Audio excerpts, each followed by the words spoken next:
First skin concern that most newborn have is a This is basically very common. We see at least 8 out of 10 babies suffering from it. I remember once a panicked mom walked into my OPD with a dead skin, saying her baby has got some dead skin disorder. Most of the parents think it's scary, but it is absolutely harmless and can be tackled very easily. The sebaceous glands, which make the oil, produces a lot more oil than the baby can take. And that oil, when deposits on the scalp, that causes this. Can talk about something little more worrisome than that is eczema in children. Classical sign is just red, itchy, scaly lesions, mostly seen on the cheek when the mothers are expecting what they can do before that and after delivery. Whenever the delivery happens, 3 to 4 months after it, there's a lot of drop in the hormones level. It takes a lot of time for you to come out and get something done for yourself. But the earlier you treat, the better results you get.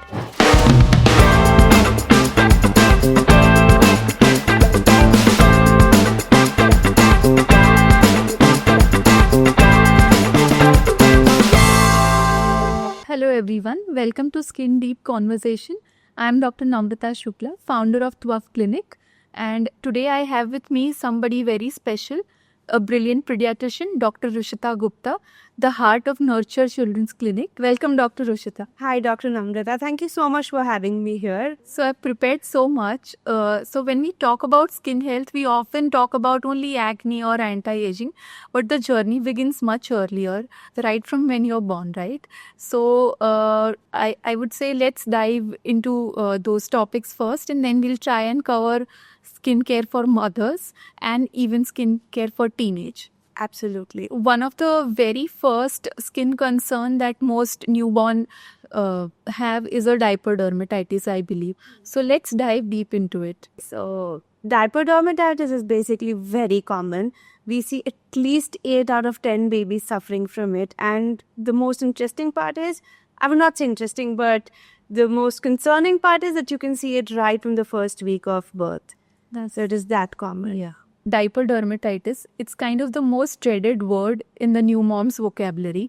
So tell me what exactly is happening. Can you take us through how and what is really causing it? The skin of the child is really immature over there, and the continuous exposure to moisture, to friction, to urine and stool will cause the skin to react a lot more, and that is what leads to diaper dermatitis. But I often hear mothers saying that I change diaper very, very frequently. But why is the rash still occurring? It is not just this exposure. It also depends on how do you clean the area, which wipes do you use for the area. If you use a wipe that has a lot of alcohol or has fragrances, and it is bound to react. So not just the exposure, but also what you're exposing it to makes the difference. Also, if there's a tiny amount of stool left, the stool has a lot of enzymes, and that enzymes would essentially break the skin, causing diaper dermatitis. Oh, enzymes in the stool.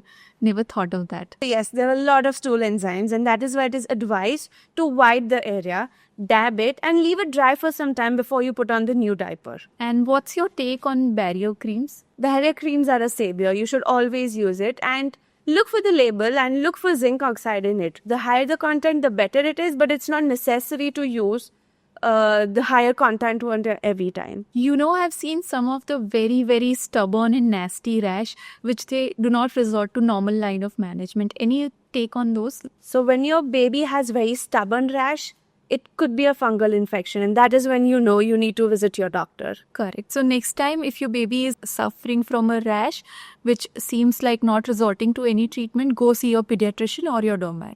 Exactly. So moms, you shouldn't blame yourself for this. It is extremely common. And just use your barrier creams, dry the area, and you're good to go.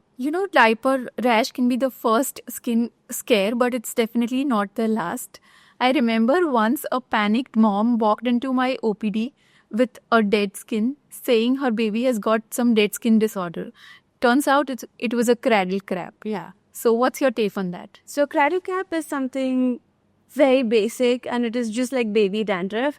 Most of the parents think it's scary, but it is absolutely harmless and can be tackled very easily. So, I often get pictures from this new mom asking me, is my baby balding? I have got so many patients coming and rushing in and asking me if it's fungal infection, if it is some disease that the baby is suffering from, but it's none of that. True, yeah. So we just need to reassure that it's something very physiological. Can you just tell us what exactly is happening? So basically, when the maternal hormones are circulating in the baby's body, the sebaceous glands, which make the oil, produces a lot more oil than the baby can take.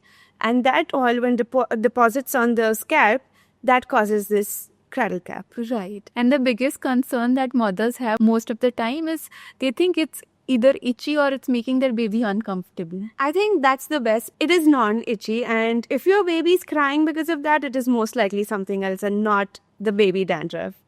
So in terms of treatment, how do we actually manage? So the first thing that you shouldn't do is apply oil in that area.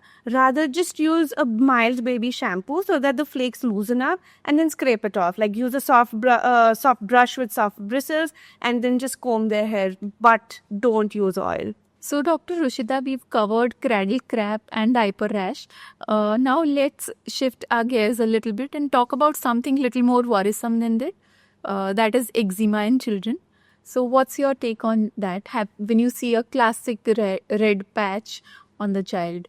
So eczema in kids again is extremely common, more common than it should be, and we're seeing a lot more cases these days as young as 2 to 3 months old.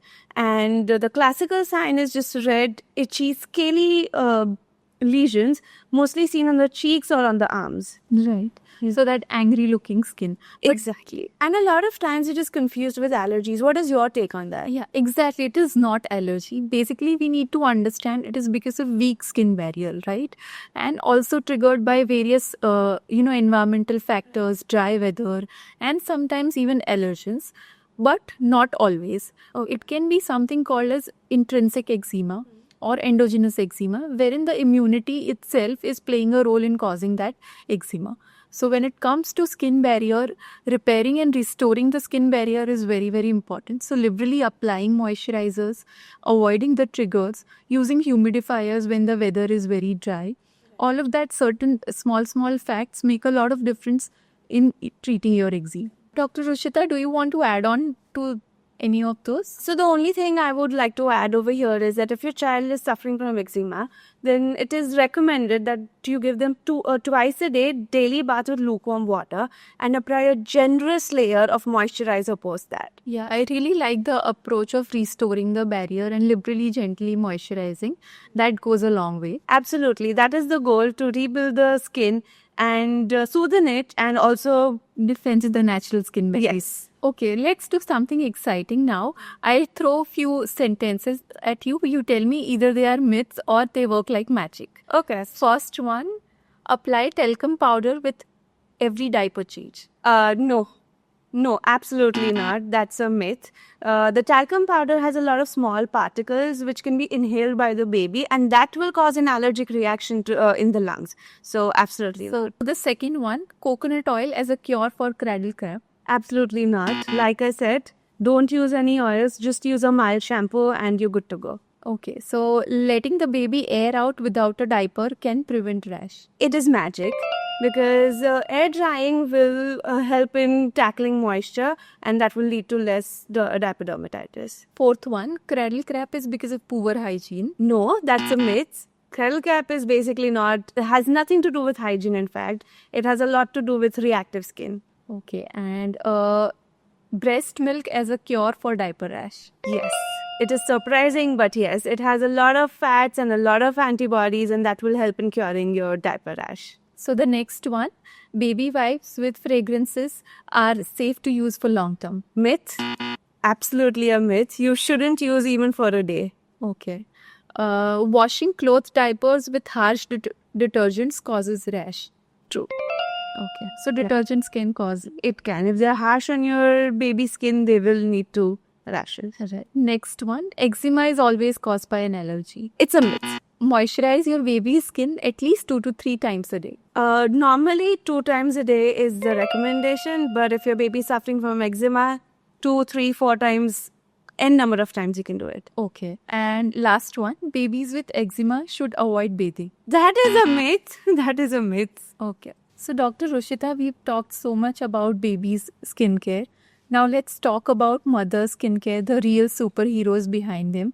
So, as soon as, the mom delivers, there's a whole new reflection of her in the mirror. So, what's your take on that? Absolutely. I meet mothers on daily basis, and a lot of them have this concern.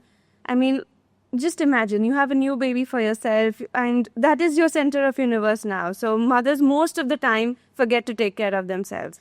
So, and I think the biggest concern is a postpartum hair fall that generally I come across 3 to 4 months of after postpartum. And I know you're an expert in this field. So can you help us understand this process a little easier? So whenever the delivery happens, 3 to 4 months after it, there's a lot of drop in the hormones level, right? While you are pregnant, your hair is in a growth phase of its cycle. Yes. So it's continuously growing, it's stronger, it's thicker. But as soon as you deliver, because of the drop in the hormones, the shift of the growth phase happens to the shedding phase.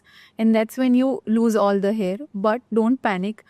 All of that hair can be grown back with proper nutrition and proper hair care. Would you suggest something more topical or some oils or something that the mothers can use? So while one is breastfeeding, there are safe ingredients which can be used for controlling hair fall, and there are few supplements, but they should always be taken after consulting a dermat. So I would say a personal consultation would be important here. Right. Thank you, Dr. Namrata, for taking us through it. And I think now even I have a deeper understanding of what happens. Apart from that, I think the second concern, and a major one at that, is stretch marks.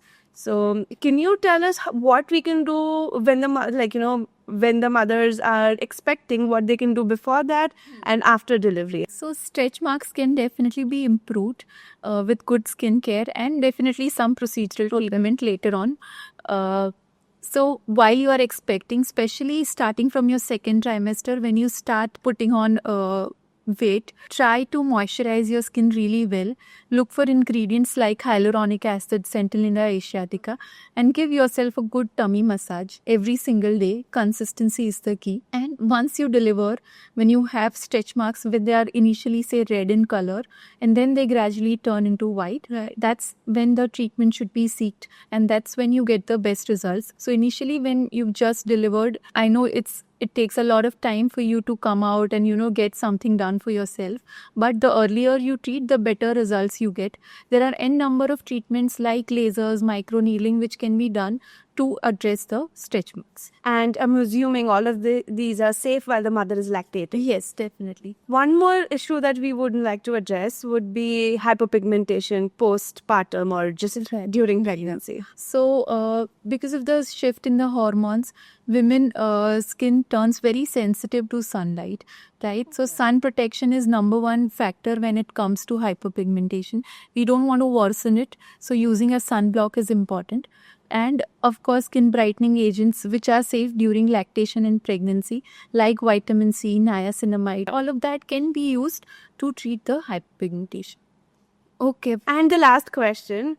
We know pregnancy and postpartum is like a hormonal ball game. So do you think the acne is related to that? And if yes, how do you tackle them? It's definitely hormonal, especially postpartum, and while you are expecting, there's a roller coaster of hormones, happening, going up and down, which can worsen your acne, or even sometimes few women get that gorgeous pregnancy glow. So it's all because of your hormones. But definitely if you have acne, it can be addressed, it can be treated safely. After all of these things, we know the mothers are, of course, for right reasons, tired, and they might not be able to follow everything. So what is that one golden tip that you would want to give them? Right. So like I keep telling everybody, it's your emotional well-being which is also seen on the skin.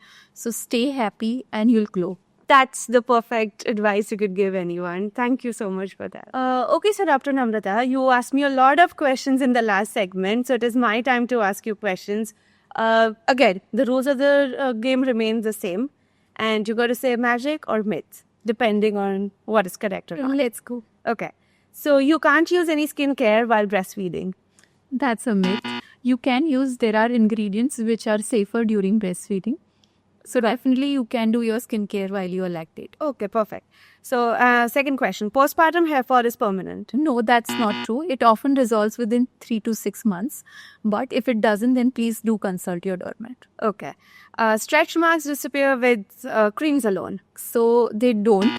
Basically, it's a myth. But creams do help. They do have their own role. Okay. Drinking more water can improve your skin? Yes, drinking more water leads to hydration. Good cell hydration gives glowing skin. Okay, and that's not just with the mommies, it's with everyone. It's everybody. Yes, okay. Face yoga is a scam? It is 100%. Okay. If you're home all day, you do not need to use sunscreens. So there's a lot of damage because of visible indirect light also. Okay. So using your sunscreen even while you are indoors is important. Postpartum skin issues will resolve on their own, so you don't need to do anything about them. That's not true. It can lead to long-term consequences. Okay. So definitely if it's getting too much, you should seek advice. Okay. That brings us to the end of the game. So we just discussed while we were playing game what ingredients are safe for mothers. But now let's talk about what ingredients are safe for babies. Absolutely. The first advice I would give to anyone is see the product, see the label, and it should not contain sulfates, parabens, or any artificial fragrances. Even essential oils can cause irritation to your child. Absolutely. I often say parents drawn to, natural ingredients, but we should always remember natural ingredients are not always safe. Tea tree oil, lavender oil, those are all potential allergens and maybe sometimes even cause irritation to the baby's skin. Right, and that is why whenever you use a new product, you should always carry out a patch test. Take a small amount of the product and put it on the legs of your baby. See if the baby's skin or the baby is reacting to it. If not, you're safe to use. And if yes, then you have to meet the doctor. Right. So now tell me, what are your thoughts on massaging? Is it like a legacy practice that we have been doing or is it actually beneficial? So massaging per se, if you think the oil is beneficial, that is not the case. But massaging, yes, it does help in muscle development and it helps more than anything the bonding between the mother and the child. So that is the important takeaway rather than just using oils. Amazing. So the mantra remains less is more. Absolutely. All right, Dr. Ruchita, time for our final fun and super relatable segment. I'll toss you with few parenting skincare dilemmas and you give us quick solutions to that. So number one, my toddler keeps licking her lips, especially in the winter, and the skin around her mouth is all dry and chapped. So like you said, it is basically because of dry skin and the only solution we have is applying fragrance-free moisturizers, again, generous amount, and or just petroleum jelly. Let it absorb, distract your child, and that will be the solution. My daughter developed rash right after playing Holi. What do I do next? So if your child is suffering from rashes after playing with colors, it is mostly because of the irritant components present in the colors. So in such case, you should just, of course, bathe your baby with lukewarm water. Try to get everything out from their skin. Any area where the skin is exposed, you should try to wash it thoroughly. And use a moisturizer again. If it doesn't go, then you contact your doctor. My newborn baby has very, very dry skin. What do I do? So this is a very common finding in babies who are term and post-term, especially term babies are any baby that has crossed 37 weeks of gestation. And you find that it is, again, a type of dry skin. So you apply moisturizer to it and there's nothing to be worried about. Okay. It is painless, just by the way. So let's wrap up. It was an amazing session. I learned so much from you and you're definitely going to be the pediatrician for my baby. I'm always going to keep you on speed dial. Thank you so much for coming. Likewise, Namrata, thank you so much for having me here. Even I learned a lot of things from you. Thank you. Thank you so much.